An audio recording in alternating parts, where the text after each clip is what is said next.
What's good, y'all? It's your girl, Dr. Beauty.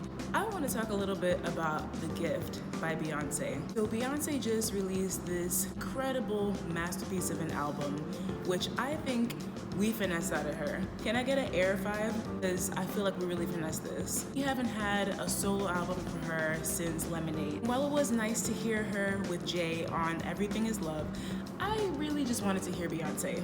No shade, Jay. This album is 27 songs worth of incredible Afrobeats influenced music, and I am totally in love. I listened to the entire album yesterday on my way to work, and I was just dancing the whole way through. I didn't care who was looking at me. I was just doing my thing. Your girl was lit. But then I come home and I log onto Twitter to see what the general review is of the album, and there were several people complaining about who was and was not on the album. Go figure. I mean, I guess if you think about it, it is fun to complain, right? But come on, we have an album from Beyonce. We have The Lion King back after going through our amazing childhood in the 90s. Now we get to relive this, such a nostalgic moment, and there's complaints. Bruh. I will admit, there are a few artists that I thought should have been on the album, could have been on the album, but didn't really matter if they were there or not because it was still great.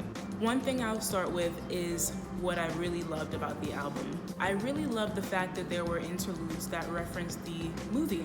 For example, you hear Simba, Scar, Timon and Pumbaa, even Nala, excerpts from the movie throughout each song.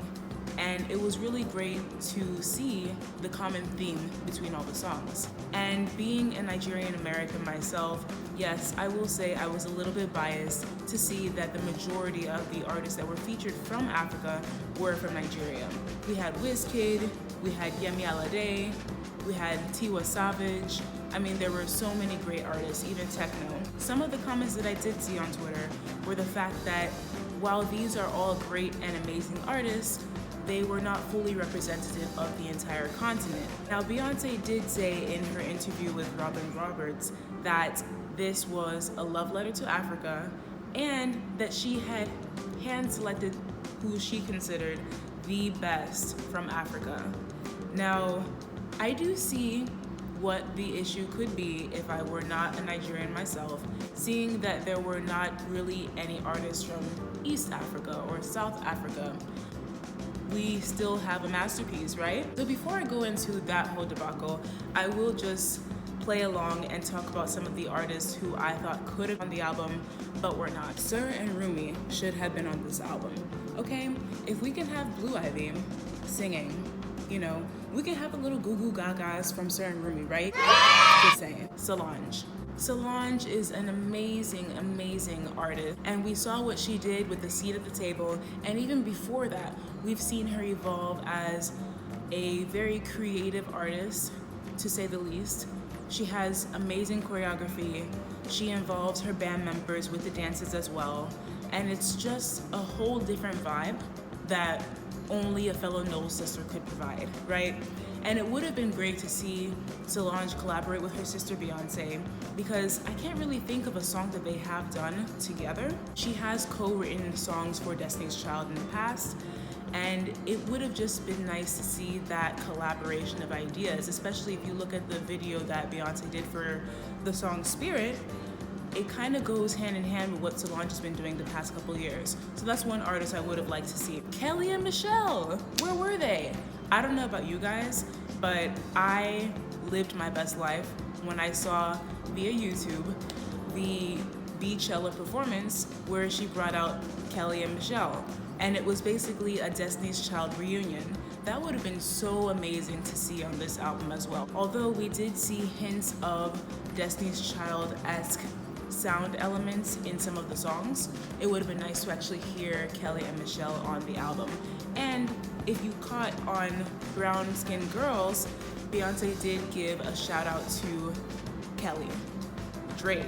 All right, for those of you who know me, I am probably one of the biggest Drake stans out there, and I say stan, not fan, because he's one of my absolute faves, okay? And let's just face it, Drake makes every song better. and he makes every song a hit. So why not throw Drake on there? It would have been nice to see Champagne Papi do his thing on this album as well. The elephant in the room, I think for most of us, DAVIDO. Okay, DAVIDO's been doing his thing this past couple months in the US, crossing over as one of the first major Afrobeats artists to cross over. And he's been doing his thing for at least almost 10 years now, but the American scene is just now getting to appreciate his talent. So it would have been nice to see him featured on the album as well. And she did say that she wanted the best of Africa, and I think he can definitely be considered one of those artists. Frank Ocean. Frank Ocean is always hiding, and it just would have been nice to have an experience with him on this album. I mean, if anyone could bring Frank Ocean out of hiding, it would be Beyonce, right? Andre 3000. Another person who's been in hiding for a long time that we would like to hear. Apparently, last he was seen was playing the flute in Philadelphia. If anyone saw him, let me know, because I'm so mad. I'm from Philadelphia and I'm in Miami right now, and I didn't get to see him.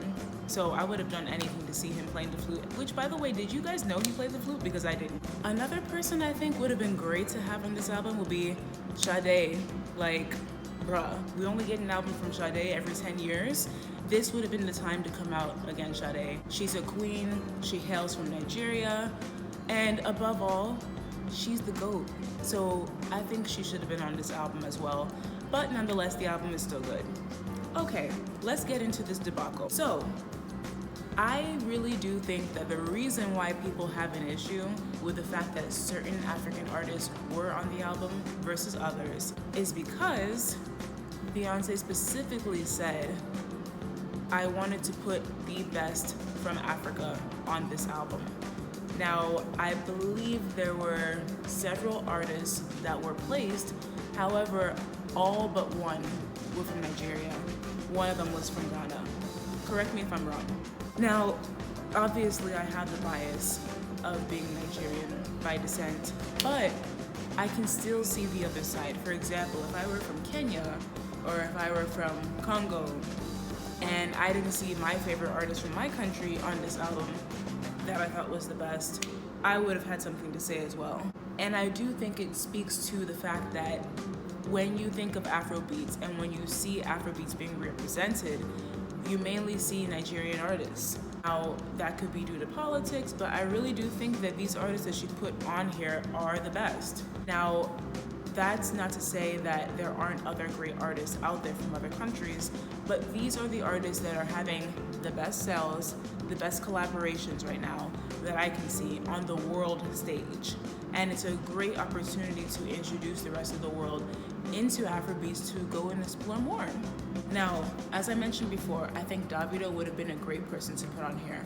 But let's go back to actually the evolution of Afrobeats, right? From my perspective, I really do think that Afrobeats as we know it today was really born in the early 2000s, late 90s. When we started seeing people like P Square, Two-Face, One Day Cole, Nice, all right? We started seeing those people kind of setting the tone. And Timaya, we started seeing them setting the tone for what we know to be Afrobeats today. Then we get into the mid and late 2000 into the 2010s, and we see more people popping up like Wizkid, DAVIDO, okay, even STORMREX, who we don't really hear much of today. That's when we first started seeing female artists really represented in the Afrobeats world. Finally, what we have today, we've got techno, we have some new artists like Yemi Alade, we have Tiwa Savage.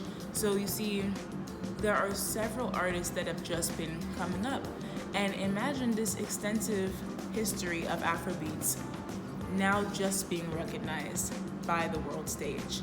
That's why I'm actually just so happy that in general, these artists have been put on such a platform to the world via Disney, via ABC, which is Disney's parent company, to the world. I think that's something to be proud of. And I don't think that we had to have every single artist on this album. Now, do I think we could have had probably a little bit more regional representation? Yeah, that could have been the case, but I think it speaks to the fact that maybe Beyonce is not aware of these artists, as many people are not. And so she's going by the best from what she's heard, okay? So I think we need to really address why these other artists that we know are the best from Kenya and from other places are not being recognized. That's probably the issue. It's not really an issue with why Beyonce didn't choose them, but why aren't they as well known as these people? As I said, politics could come into play, or it really could be talent. So I want you guys to drop your comments below. First, tell me who you think could have been on this album that wasn't. Second, tell me, if you're not from Nigeria, if you're not from Ghana, what African country you might be from. Or even if you're not from Africa and you're aware of all the other different artists from other countries, what other artists do you think should have been on this album as the best African artist? And finally, what's your favorite song from the album? For me, I would say right now it's a tie between Water and Brown Skin Girl. Like, those just get me in my zone. I really love those songs. And of course, it's gonna take a couple more listens. I mean, there are 27 songs, including interludes, of course, to go through. But comment below and like, subscribe. So I will be watching the movie tomorrow in theaters, and I will be making another video talking about my favorite highlights from the movie. Obviously, we know how it goes if we've seen the cartoon, but just seeing the difference between the live action and what elements were preserved from the cartoon movie. Thank you guys for watching, and please let me know what other content you'd love to see. Until next time, deuces.